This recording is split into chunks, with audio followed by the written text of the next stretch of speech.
کتنی ہی عظیم بات ہے کہ اللہ نے ان کے ایمان کو معیاری ایمان اور آئیڈیل اور نمونہ بنا دیا۔ اور اگلی بات، قربان جاؤں میں صحابہ کی شان پر، ان کی عظمت پر، ان کی رفعت پر، کہ اللہ نے والعادیات ضبحا فالموریات قدحا فالمغیرات صبحا فأثرن به نقعا فوسطن به جمعا۔ اللہ نے میرے نبی کے اصحاب کو چھوڑ کر، اصحاب کے گھوڑوں کو چھوڑ کر، گھوڑوں کے بعد ان کی ٹانگوں کو چھوڑ کر، ان کی ٹانگوں کو چھوڑ کر کے ان کے کھروں کو چھوڑ کر، بلکہ اللہ نے ان کھروں سے لگ کر کے جو گرد و غبار اڑتی ہے میرا رب ان کی بھی قسمیں قرآن پاک کے اندر اٹھا چھوڑا۔ کتنی ہی عظیم بات ہے کہ اصحاب کے گھوڑوں سے، بلکہ گھوڑوں کے کھروں سے جو گرد و غبار اڑتی ہے، جب گھوڑے دوڑتے ہیں تو ان کے کھروں سے جو گرد و غبار اڑتی ہے میرا رب قرآن کے اندر ان کی بھی قسمیں اٹھا چھوڑا۔ یہ ہے میرے نبی کے صحابہ کا ایمان۔ اور پھر بھی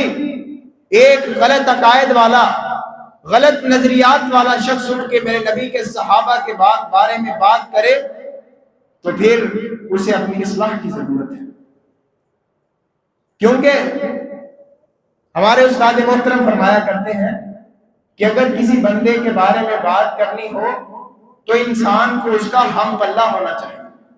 اس کی برابری کے اندر آ کے بندہ کسی پر تنقید کر سکتا ہے۔ لیکن ایک دنیا دار جس کے پاس علم بھی ناقص ہے، وہ اٹھ کر کے مشاجرات صحابہ کے بارے میں تنقید کرے، میرے نبی کے اصحاب پر نقد کرے، ان کے بارے میں اپنی زبان کو دراز کرے، تو اس شخص کی بات کو تسلیم نہیں کیا جائے۔ میرے نبی کے صحابہ کے ایمان کو، ان کی زندگی کے ایک ایک امر کو، ان کی زندگی کے ایک ایک پہلی کو اللہ رب العزت نے قرآن پاک کے اندر بیان فرمایا۔ نبی پاک صلی اللہ علیہ وسلم نے فرمایا، صحیح مسلم شریف کے اندر روایت موجود ہے، خیر الناس قرنی ثم الذین یلونہم ثم الذین یلونہم۔ لوگوں سن لو، سب سے بہترین زمانہ میرا زمانہ ہے، ثم الذین یلونہم، پھر میرے اصحاب کا زمانہ ہے، ثم الذین یلونہم، پھر تابعین کا زمانہ ہے۔ یعنی کہ اللہ نے میرے نبی کے صحابہ کے ایمان کو معیاری بنایا، ان کے ایمان کو مثالی بنایا، میرے نبی کے صحابہ کی عبادات کو، رکوع و سجود کو مثالی بنایا، اور آخر پر اللہ نے میرے نبی کے اصحاب کے زمانے کو بھی مثالی قرار دے دیا۔ یہ کوئی عام وجوہات نہیں تھی جس کی وجہ سے اللہ نے اتنا بلند مقام دیا، بلکہ مستدرک علی الصحیحین کے اندر روایت ہے اور مستدرک حاکم کے اندر بھی روایت ہے، حضرت عبداللہ بن مسعود رضی اللہ تعالیٰ عنہ ان کے بارے میں آتا ہے کہ وہ ایک مرتبہ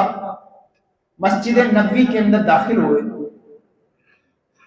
اللہ کے نبی پاک صلی اللہ علیہ وسلم منبر پر کھڑے خطبہ ارشاد فرما رہے تھے، تو نبی پاک صلی اللہ علیہ وسلم نے صحابہ کو فرمایا اجلسوا، بیٹھ جاؤ۔ عبداللہ بن مسعود مسجد کے اندر ابھی داخل ہوئے تھے، وہیں پر جوتوں والی جگہ جب میرے نبی کا فرمان سنا اجلسوا، بیٹھ جاؤ، عبداللہ بن مسعود وہیں بیٹھ گیا۔ نبی نے فرمایا عبداللہ کیوں بیٹھ گیا؟ کہنے لگا اللہ کے رسول، میں نے آپ کی بات سنی تو میں نے یہ بات گوارا نہیں کی کہ میرے نبی کا حکم آ جائے اور میں آگے قدم اٹھا کے رکھوں۔ اللہ نے ایسے نہیں ان کے ایمان کو، ان کی بستی کو، ان سے جڑ جانے والی ہر چیز کو معیاری بنایا، اس کے پیچھے ان کے اعمال بھی ہیں۔ اگلی بات کی طرف آتے ہیں کہ صحابہ کے درمیان اور اہل بیت کے درمیان محبت کتنی تھی، پیار کتنا تھا۔ صحیح بخاری شریف کے اندر روایت ہے، حضرت ابو بکر صدیق رضی اللہ تعالیٰ عنہ بیان کرتے ہیں کہ صحابہ، حضرت علی آئے نا جب حضرت ابو بکر کے پاس، تو آ کے کوئی چند باتیں کی، کوئی معاملہ تھا وہ حل کیا۔ اس کے بعد حضرت ابو بکر فرمانے لگے فوالذی نفسی بیدی لقرابت رسول اللہ صلی اللہ علیہ وسلم، اللہ کی قسم،